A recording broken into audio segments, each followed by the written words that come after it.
Hi, everybody. Thank you for joining us for this webinar. This month we have a guest presenter. Bethea Aguiar is the Associate Vice President of Digital Teaching and Learning here at the TCS Education System. She's been in higher education for 30 years, and her experiences span product management, marketing, OPM, educational technology, and teaching and learning. She also holds a patent in digital content creation and is a certified Scrum product owner. And she has a great presentation talking about the SAMR model and how that involves instructional technology in our classrooms. And so go ahead and take it away, Beth. Thank you very much. I appreciate it. And good morning, everybody, and thank you for joining us in this webinar. What I'd like to do during this webinar is a couple of things. I'd like to reintroduce the concept of student engagement because we've all heard it. And I would like to try and relate it to the use of technology in the classroom. And when I speak of technology in the classroom, I'm really talking about small-scale integrations that may enhance and potentially transform learning. So I'm not talking about system-wide change. And when I speak of the classroom, I'm thinking of both blended and online modalities. And of course, the context for this is higher education. And last, I'd like to introduce the concept of the SAMR model, that's SAMR model, which I think could help both instructional design teams and faculty determine how best to incorporate technology into courses in a way that is more intentional, perhaps, and systematic. So everybody talks about student engagement: accreditors, admissions counselors, administrators, technologists, faculty. There's a great deal that's been written about it, but it's often hard for us to pin down what we mean when we say it. And if we don't know what it means, it's very hard to know how we might improve it. So I have 3 reports here that I'd like to talk about very briefly. They do address the issue of student engagement. I know there are a lot more, but these are very good examples. Many of you may remember the book that came out in 2011, Academically Adrift: Limited Learning on College Campuses by Richard Aram and Josipa Raksa.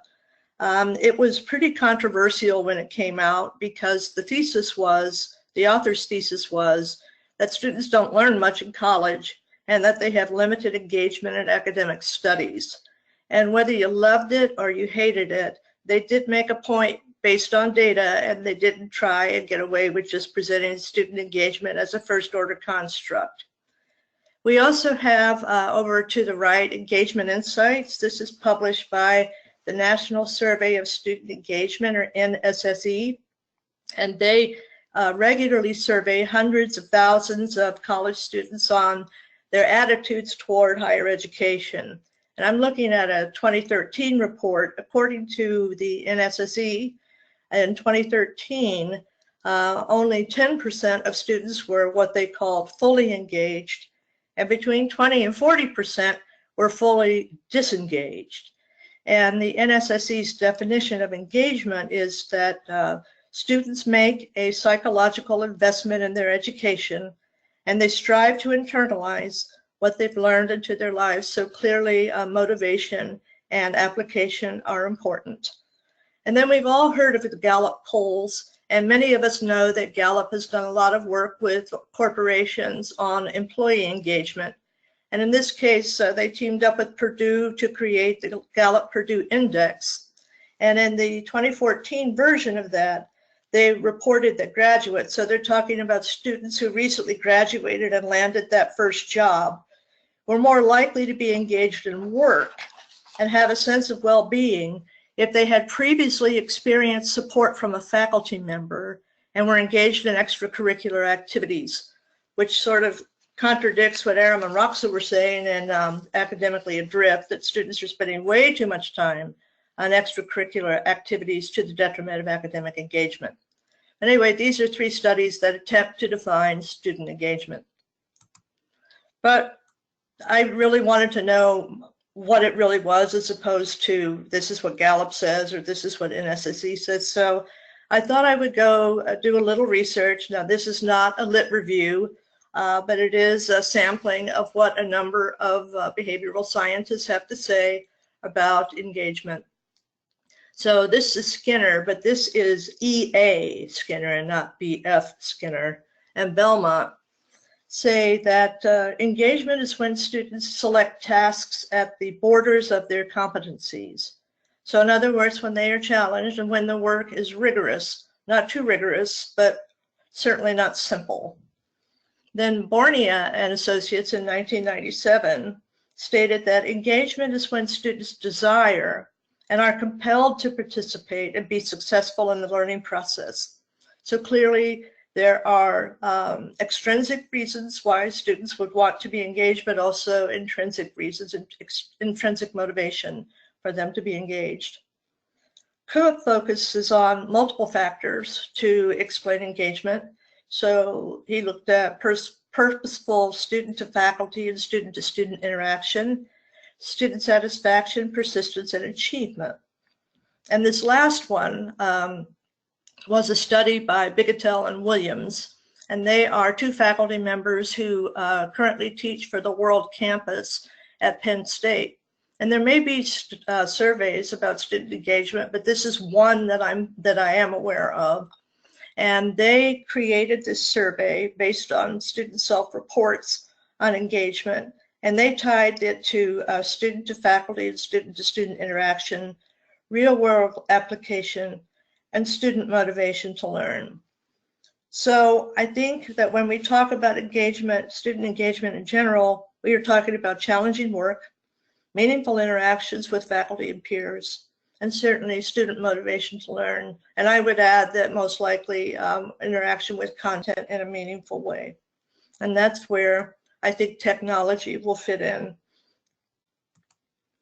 So I did a little research on some of the learning theories and technology.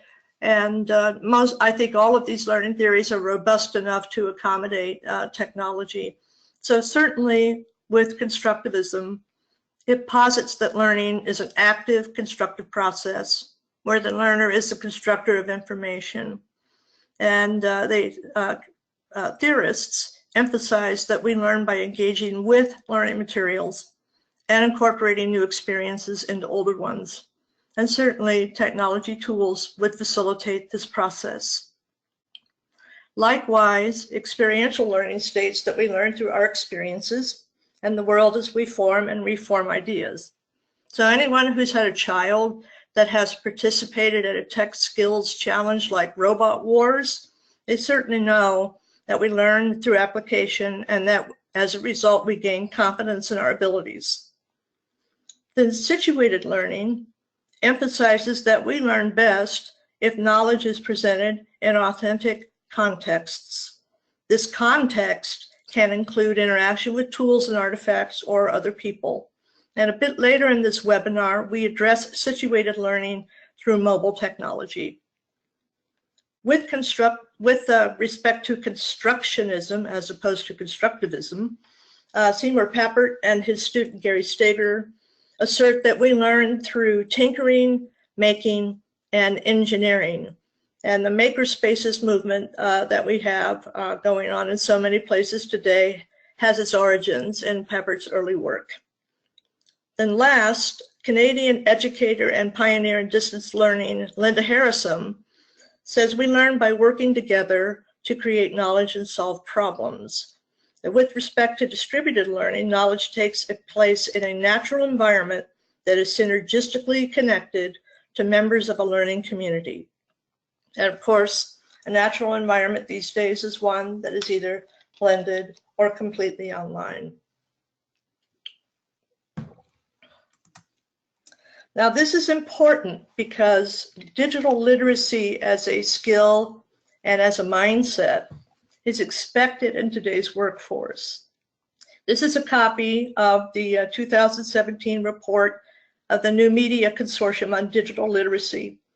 And it makes clear that recent graduates who join the workforce think that they have either decent or great facility in collaboration and analytical tools. So evaluating material on the web, collaborating with others, communicating with others.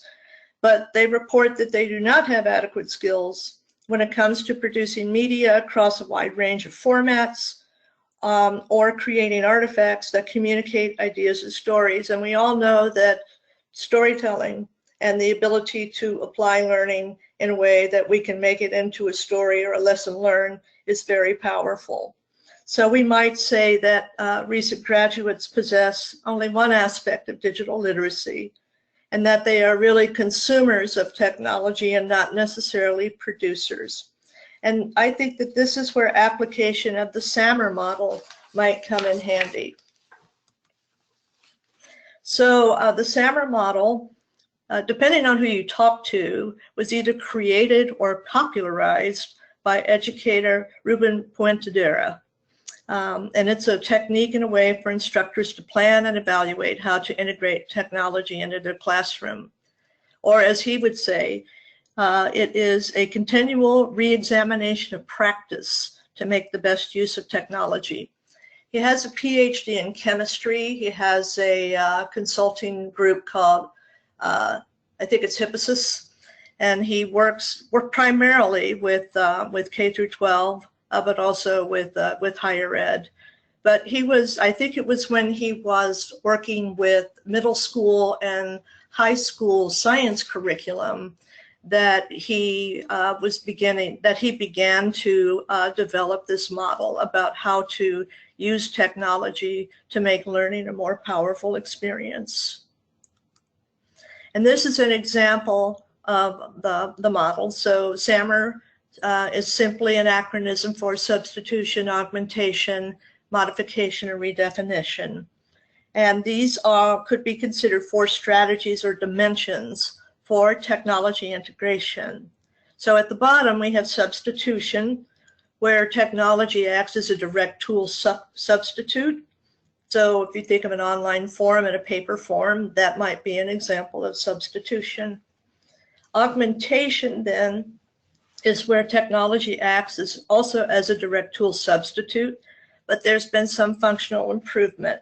So perhaps we could use text messaging to help us as a memory prompt instead of, let's say, a handout or a notepad. Now, both of these dimensions are at the level that Puentedura calls enhancement. So you are enhancing the learning, but not necessarily transforming it. And that's where the other 2 dimensions come into play. Modification is when technology allows for significant task redesign. So for instance, instead of students having to get together in a group and work on a group presentation, you could have them use Google Slides to work on. It's a task that also involves collaboration. With respect to redefinition, that occurs when technology allows for creation of new tasks that were previously inconceivable. So in the area of adaptive learning, it might be that you create a mobile app so that students could take assessments to demonstrate procedural knowledge while they are on the go. So that would have been inconceivable a couple of years ago. This is another illustration of the SAMR model, and it presents the 4 strategies or dimensions as a series of questions that could be asked before applying the technology. So what am I going to gain when I replace this task with new technology? What features might improve the task? Am I significantly changing what the task is? Or am I now in a position where the original task has been transformed into something completely new? So I think it would be a great idea if we could examine some examples of how the SAMR model could be applied. And I chose mobile technology because a number of schools, many schools as a matter of fact, continue to struggle with how to incorporate mobile into the classroom. And so this is a good place to start, I think. Okay, so in this slide, these are 3 research studies that were done that look at mobile and also look at mobile as a substitute, so that first dimension of the SAMR model. So in the slide to the left, this was simply a case where mobile was used as a substitute for in-class review for a final exam. So instructors created podcasts that students could review instead of being there in class for final exam review. In the second box, ESL students used the cell phone to video themselves speaking English instead of making speeches in class in English. And then on the box on the left is an example where students use mobile instead of their laptops or PCs to post answers to discussion board questions. Now, in all of these cases, mobile was a simple substitute: podcast for in-class review, self-videos for in-class presentations, and mobile as a preferred device. And in all three cases, the researchers concluded that the students were more engaged, that is, that they were more active in their participation than the students who did not use mobile. And in the case of ESL in particularly, researchers concluded that students demonstrated increased speed and confidence to speak in English than students who did not use cell phone video. This slide looks at mobile and the dimension of augmentation. So the first study on the left examined the use of text messages to help BSN students retain information about medication. So they had this in addition to a classroom lecture. Then the other group, the control group, had only the classroom lecture or flashcards that they themselves may have created. And the first group actually showed higher learning gains, the BSN students who had the text messaging in addition to their lecture. In the second research study, a group of marine biology students used field guide resources to help them identify species of fish. One group had like a resource guide, so any birders out there, you know what I'm talking about. It's a print book with pictures of different kinds of birds. And then the other group had a DVD player that used videos, audio, and static images that they could use. Now, all of these students were involved in a field test, or a field trip rather, that involved snorkeling. So they were using these resources as they snorkeled. And the second group posted higher learning gains on a subsequent test. So in the case of augmentation, students were using technologies that augmented the task at hand. So they were memorizing information about medications, or they were identifying species of fish, but it did not significantly change the task. It changed features of the task. In this particular set of slides is looking at mobile learning and the dimension of modification. And again, to review, modification means that the technology has the effect of redesigning the task itself. So unlike substitution and augmentation dimensions, modification, has the potential to transform the learning experience. So the study on the left was about a flood simulation. The students were exposed to in an applied geomorphology course. And so they received several text messages to update them on flood conditions, and they had to make decisions about when to mobilize flood alert procedures depending on the changing status of the updates that they got. So the assignment was not simply about understanding flood conditions or understanding conditions that trigger flood alert procedures, but it was also about having to make real-time decisions under changing conditions. In the second example, students were required to work in groups in a speech and debate class, and some were given the choice to opt in using a social app, mobile social app like Facebook or WeChat, and others worked without access to the apps. Now, note this is 2013. And the groups that opted in with the apps were assessed by researchers as being more engaged and having more confidence in their work, and clearly they were working socially as well. So meaningful participation with student to student is one aspect of engagement. And then my last slide on mobile technology and the SAMR model looks at the issue of redefinition.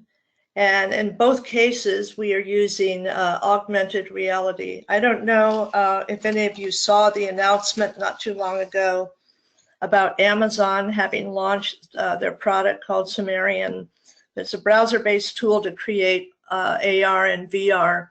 So we are getting very close to the point where our ability to develop these kinds of assets is going to become easier and easier. So I was really intrigued by this because they were using AR some time ago.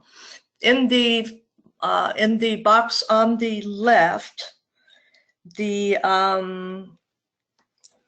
students were using a mobile app that had an augmented reality overlay, and they were using the GPS function in their phones as well as the camera in their phones. And this AR overlay would allow them to see objects in their environments like a chair or a table or a plate, and they would be given they would be given the names of those in the language in English. And then in addition to that, they were able to learn very simple sentences like, where is the plate? What is the couch? You know, that kind of thing. So they were able to build up vocabulary by using this AR overlay on their phones. In the case of the study on the right, we had architectural students who were using 3D augmented reality. And they were going on site to look at proposals using the 3D AR. And then a control group was using more traditional methods of 3D and 2D drawings. Now, in the first case, researchers argued that they think the AR could be a very powerful tool in helping students learn ESL, or perhaps helping students learn any kind of foreign language. And then in the case of the architectural students, those who used the 3D augmented reality overlay outperformed those who did not. Now, in all of these research studies, you know, the usual caveats apply, that you would want to be able to replicate your findings, and that you probably want to increase your sample size. But what is really interesting, at least to me, in all of these examples, is that they represent application of the SAMR model, and at least very early going would suggest that students are learning more effectively as a result. This is one of my favorite examples because when I was in college, I really loved my Shakespeare courses, but I really did not like having to write papers and review literary criticism over and over. So in this particular example, we could assume the play is The Merchant of Venice. An example of substitution would be that student is able to go online to access the text. So that's simply replacement of a textbook with digital text. To augment the assignment, then, students could access study guides online or historical sites or criticism in addition to the text. So that would be a case of augmentation. Now, when we go to modification, students could then have access to textual, video, and audio tools for construction of shared knowledge. So you're really having students work together to create a multimedia presentation, which again is working with tools in a social context, student to student, which would connote pretty powerful engagement. And then last, we have want to show Shakespeare and the study of Shakespeare using redefinition. The students are asked to explore the impact of the culture of Shakespeare's time on his plays. So they could use concept mapping. They could use, in this case, they're talking about PopLit, but there are other ones like MindJet. And they are constructing mind maps to demonstrate the key elements through text and images. Having done this, this really enlarges the scope of the assignment itself, and it brings in higher learning skills like organizing, repurposing, and conceptualizing to play. Now, some of the criticism aimed at the SAMR model is that the 4 strategies, particularly augment and modify, are squishy. And by that I mean there's no bright line running between those 2 dimensions. And others have criticized the model for assuming a hierarchy or a progression toward excellence that suggests we really haven't made it until we redefine everything. But I would argue that the SAMR model is a tool, and most tools need a context. And we're all familiar with Bloom's taxonomy, and I think it's a perfectly good framework for SAMR. This particular illustration, which was it was developed by an educator named Kathy Schrock, ties Bloom's lower level learning of, let's say, remembering, understanding, and applying to the SAMR model strategies or dimensions of substitution and augmentation. Bloom's higher level learning of analyzing, evaluating, and creating jibes with the SAMR strategies or dimensions of modification and redefinition. And Schrock in this illustration has also accounted for some of the squishiness among strategies, and that's okay because this isn't an all or nothing proposition. This is another illustration of how the SAMR model can be used in conjunction with Bloom's taxonomy. So this slide does not show overlap like the other one did across dimensions, but it does contain verbs that associate technological application with more traditional Bloom's taxonomy verbs. So for instance, Bloom would say apply and analyze, whereas if you look at the technology, you might say scrapbook. So an objective might be that you're going to scrapbook artifacts. And where Bloom would say evaluating and creating, we might say, if we're using technology, that the verb would be prototype, and so that you are prototyping a design or a product. You know, the danger of any taxonomy is that it becomes formulaic when applying it. But it's safe to say that the SAMR model, whether you're using it alone or integrated with Bloom's taxonomy, helps to provide guidelines and definitions. So when instructors and instructional designers are working together to determine goals for course, you know, this may help determine just how they might be achieved. I think it's a great tool for focusing that discussion and making the case for a particular technology. Now, all of us, you know, I've certainly done this many times, all of us occasionally will commit the error of mistaking solutions for problems that really need to be solved. Or we'll say, I love this technology, I really want to use it, but I haven't really thought through why or to what end. So I think the SAMR model makes decisions about enabling technologies much clearer. So what the SAMR model is and what it isn't. It is not a ladder. It is not a sequence, and Puentedura would say this. It is not a sequence where we move from substitution to augmentation to redefinition. And substitution can be perfectly fine. And it is also not a pedagogy. It is a tool that stimulates discussion about pedagogy. So what it is, in fact, is a tool that I think bring pedagogy and technology integration to the forefront of designing and executing a course. Now, we've covered a lot of ground. There's a lot to unpack. So I thought it would be useful to summarize what we have discussed in this webinar. First of all, we still have work to do when it comes to the construct of student engagement, but perhaps we can agree that it at least means that students are engaged or doing, I shouldn't say use engaged in the definition, right? So students are at least being challenged by the work, that they are enjoying intentional interactions with faculty and peers, that they have the motivation to learn, and that they are engaged with the content. And engaged with the content can mean through a technology. And I think that these factors comprise the starting point. This being 2017, digital natives are not rare birds. Technology needs to be considered, when we are developing courses, any course. Learning theories support this.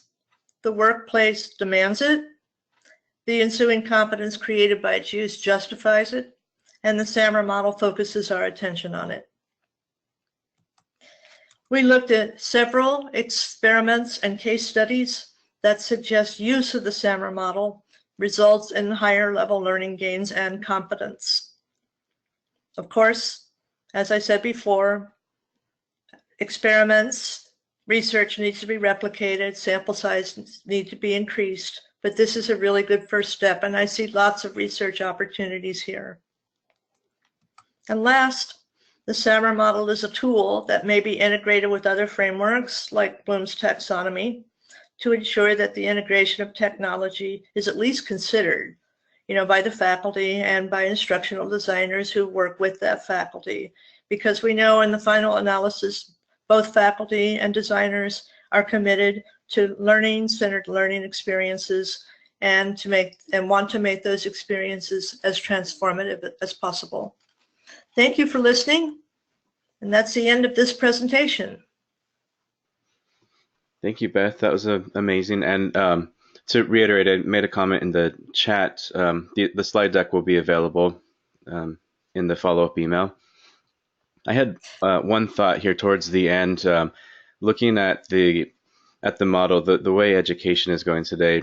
Traditional education had students playing the role of something like a sponge. The sponge soaks up water, as much water as it can, and then it gets wrung out in the form of taking a test. And so it's like the student role was to listen to a lecture, read textbook, consume as much of the material as possible so that they could take the test and pass the test and pass the course. And that was pretty much a transactional interaction in a classroom setting. Nowadays, students are more like paintbrushes, where they're given a palette of paint and they use that to create art on a canvas. Students today are more creators of content and not just consumers of content. And I think that's one of the leverages that the SAMR model really brings to the table is how evaluating how are we using technology. And in some cases, like you said, the S is fine. If you want students to turn in a document of an essay instead of a handwritten pen and paper essay, then that's perfectly acceptable sometimes. And in other times, you really want to get that interactive element, get them working with people across the class, maybe across institutions, and maybe even in an institution that's in a different country, collaborating with people within the field and producing content. And it could be in the form of blogging, or I mentioned Sway in the comments, but we have so many opportunities to leverage this and to help really foster education in a way that it creates, it encourages critical thinking. And so that's a kind of a thought that I had throughout the presentation.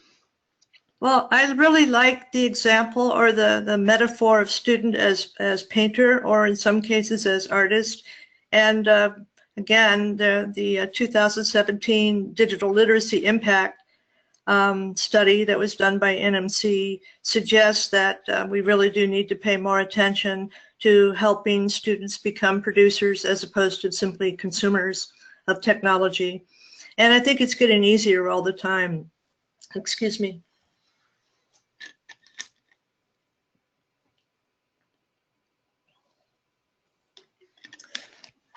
What I was going to say is that especially now that we have Apple and Microsoft, Google, and now Amazon all focused on AR and VR tools, I think these are going to become easier for numbers of us to use, and certainly students.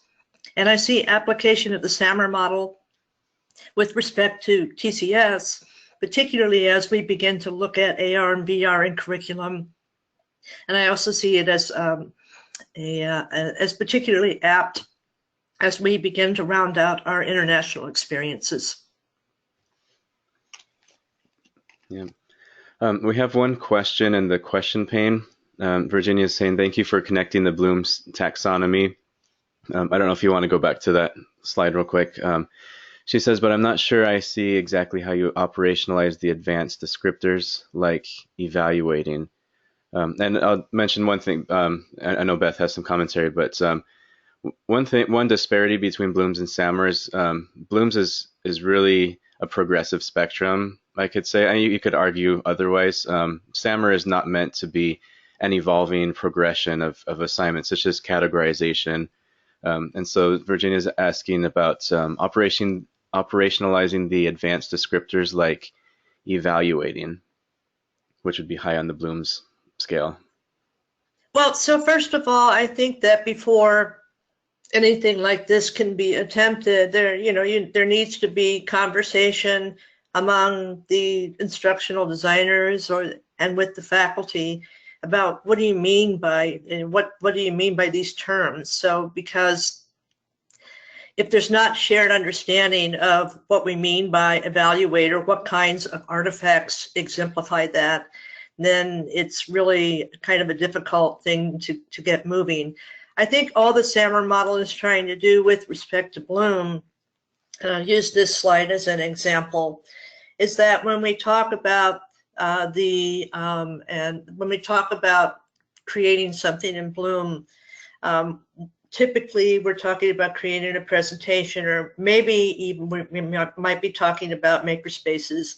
But in this case, this simply gives some examples of the kinds of artifacts that could be created if we use the technology associated with game development or video editing or multimedia presentations.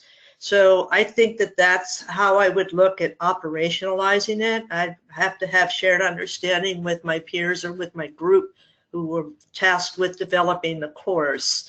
And then I would focus on, the issue of, do I want to take this in a dimension of modification or redefinition?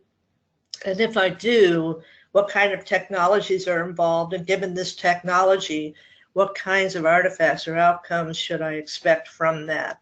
So I think that that's how you would begin to operationalize any kind of integration between Bloom and SAMR or any other kind of learning framework. Awesome. We have another question. Somebody's asking, how many people are on the webinar and how could we collaborate with each other to apply SAMR in our courses? And I'll note that right now we actually have 38 attendees and 3 staff people on the call, and people have come and gone. That's the nature of webinars. But we have a good number. And how could we collaborate? I think that's kind of a priority among TCS, this radical cooperation. I think they're kind of putting a little bit of emphasis into that, right, Beth? I think just making networks. For the sake of privacy, I probably won't disseminate the list of attendees for this webinar, but feel free to reach out to perhaps myself, Beth, Gia Graves. We have a pretty good network, or just reach out to professors. I find people are pretty open, and if you have, if you want some ideas or somebody to bounce ideas off of, then I think there are plenty of people within the system. And Sean, I just want to mention that you and Thad and I had a very brief conversation the other day about what happens next. So we presented SAMR. So what's the next step? And we were talking about potentially, and it might be a blog post, but showing how certain assignments within Canvas might be deployed using SAMR. So that really does give SAMR a context and an environment that we're all familiar with. So I think if we could do that, that could be a first step in showing people, okay, here's what it looks like in the environment. Here's what we did. Here's why we did it. And at least I volunteered for that particular project, I remember. Yeah, I think that'll be great. And if anybody has any interest in working with us as we set that up, so we'll have a sandbox course in Canvas that the whole world could have access to, and we can just create some sample assignments, just kind of exploring. So reach out to us, either Beth or myself or Thad, who's on the, I don't know if you can see him listed as a staff member, but were there. And I put a link in the chat just now to the EdTech blog that we keep up. So we'll try and post a blog or two about SAMR in the coming days as well, maybe the coming weeks. So yeah, look out for that. One person is asking, how do you overcome the free writer problem in group work? And that's a whole other discussion. I have some ideas. I actually wrote a blog post last year about that. But Beth, do you have any thoughts about that? The free writer problem in group work, probably meaning social loafers. The 4 people, there's always the 1 or 2 people that want to get by with the bare minimum and are unresponsive to emails, etc. Yeah, I think that you would have those folks, whether you were using the SAMR model or not, or whether the project in question was a multimedia presentation as opposed to maybe a paper that had been written with everybody's inputs. But in the past, and I think this would still work, students are required to draw up a contract about how they are going to put this together and who's responsible for what.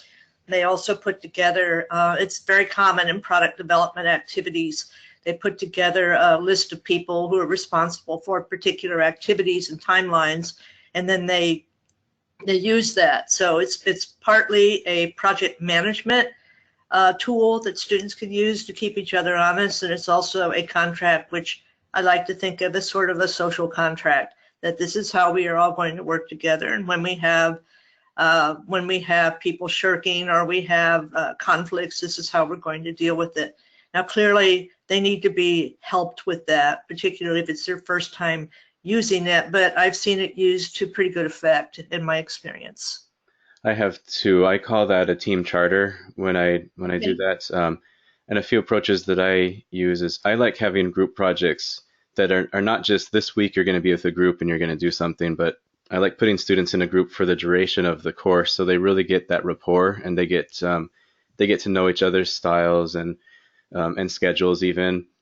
And I've even had a few classes where, and it's been pretty successful, where one of the elements of the assignment is inter-rater reliability, that they have to do a peer review assessment of each other. So each week, for example, if I have 6 group projects or 4 group projects even, and there's 4 people, then each person gets a turn being the team leader for that week. And you can assign that in Canvas within the group. When you establish a group, you can say who is the leader.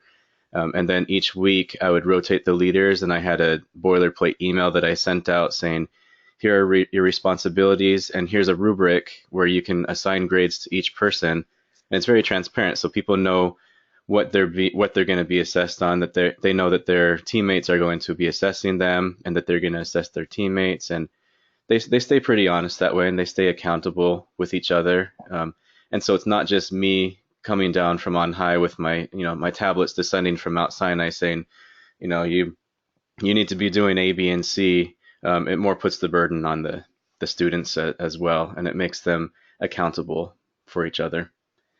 Yeah, that's a good point about peer review. That's also very effective. All right. Let's see. We have another comment here. Group projects should have a group grade as well as an individual participation grade, with the individual grade being peer reviewed, so input from the group members is considered. And that's coming from the Senior Director of Instructional Design, Gia Graves, was making that comment. Okay. So, yeah. Thanks, Gia. Yeah, thank you. Any other questions? I think that was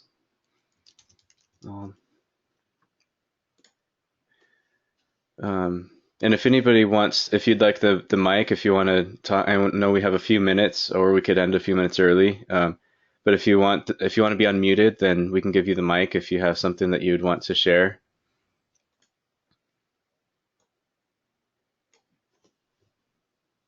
You can just raise your hand in there or let me know in the chat window.